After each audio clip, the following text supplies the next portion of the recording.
विश्वास नहीं होगा तब तक कोई कार्य सफल नहीं होगा। हमारी श्रद्धा और हमारा विश्वास ही हमारे कार्य की सफलता का परिचायक है। कोई भी कार्य करो जब तक विश्वास न हो, आस न हो, आस टूट जाए तो वही विष के समान लगता है। इसलिए विश्वास अति आवश्यक है।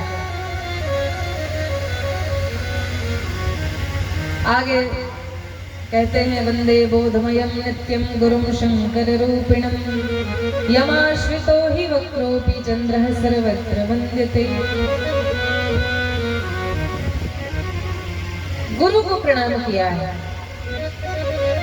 शंकर रूपी गुरु। क्यों शंकर जी को गुरु क्यों कहा? बोले यमाश्रितो हि वक्रोऽपि, टेढ़ा चंद्रमा टेढ़ा होते हुए भी जिनके मस्तक पर सुंदरता को प्राप्त करता है, सब जगह वंदित है। गुरु के आज्ञा का पालन और गुरु में श्रद्धा, यही हमारे सफलता का सूचक है। गुरु के आचरण में बाहर से यदि थोड़ी सी दोष नजर आए, थोड़ी त्रुटि नजर आए, थोड़ा दोष नजर आए तो समझ जाओ कि आपका पतन निश्चित है। जिस दिन गुरु में दोष दर्शन करने लगे फिर संसार में बचाने वाला कोई नहीं है। इसलिए अपने ही पढ़ लिख कर अपने ही ज्ञाता, अपने ही ज्ञानी बनोगे तो ऐसा ही उल्टा ज्ञान होगा। गुरु किसे कहते हैं? गुरु कौन है? किसी शरीर का नाम गुरु नहीं है। हमें जहां से कुछ भी शिक्षा प्राप्त करने को मिल जाए वही गुरु। भागवत में कथा आती है, दत्तात्रेय जी के 24 गुरु हैं। धरती को गुरु बनाया, पक्षियों को गुरु बनाया। जहां से भी शिक्षा प्राप्त हो जाए, जहां से कुछ सीखने को मिल जाए। इसलिए गुरु में कभी दोष दर्शन न करें। गुरु के आचरण में भले ही कुछ त्रुटि नजर आए लेकिन उसको भी प्रणाम करके, ये हमारे गुरु की लीला है, कोई बाहरी आवरण है, ताकि संसार की दृष्टि उनके भक्ति पर, उनके चरित्र पर ना पड़े। इसलिए गुरुजन संतजन अपने बाह्य आचरण को सामान्य और कभी कभी कुछ ऐसा बना लेते हैं जिससे संसार में उन्हें आसक्ति न हो, संसार उनके पीछे न पड़ जाए। भक्तजन सदा सर्वदा भगवान की भक्ति एकांत में अकेले रहकर करना चाहते हैं। और आजकल साधु महात्मा के पास जहां जाओ कुंडली लेके पधार जाते हैं। हाथ देखो महाराज, कुंडली देखो महाराज। तो कभी भी गुरु में दोष दर्शन ना हो। संत के आचरण में दोष दर्शन यदि हो गया, लगे अरे ये तो सोचा नहीं था ऐसे निकले महाराज। कई जगह सुनने को मिलता है, ऐसा नहीं होना चाहिए।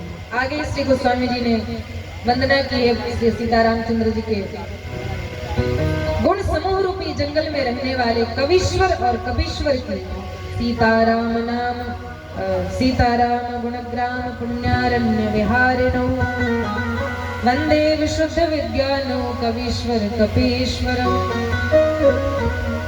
कवीश्वर श्री वाल्मीकि जी और कपीश्वर श्री हनुमान जी, जो सीताराम जी के गुण समूह रूपी जंगल में सदा विहार करने वाले हैं, ऐसे दोनों को प्रणाम किया है।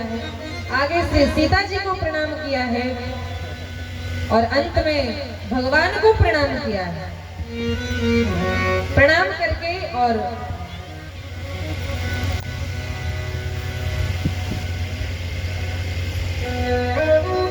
सीता जी के लिए बताया कि जिनके उद्भव स्थिति संहार कारिणी क्लेश हारिणी, जगत के उद्भव स्थिति और संहार की कारण जो है, ऐसी जगत माता जगत जननी माता सीता को प्रणाम है।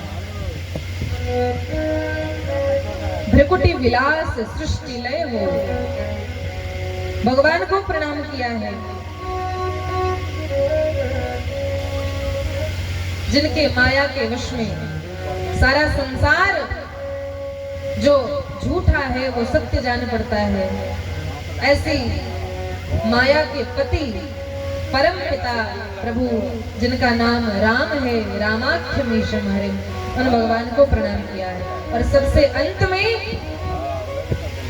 जिनकी कृपा से भगवान की कथा मिलने वाली है, जो सबका कारण है, भगवान भी मिलेंगे कैसे? बोले कथा से। उस कथा की वंदना की है गोस्वामी जी ने कहा, नाना पुराण निगमागम सम्मतम यद् रामायणे निगदितं क्वचिदन्यतोऽपि स्वान्तः सुखाय तुलसी रघुनाथ गाथा भाषा निबद्धमति मंजुलमातनोति। इतनी वंदना अभी तक किस लिए की? बोले भगवान की कथा प्राप्त हो इसलिए। और अंत में भगवान की कथा की वंदना करते हैं, भगवान भी भगवान की कथा से मिलते हैं, इसलिए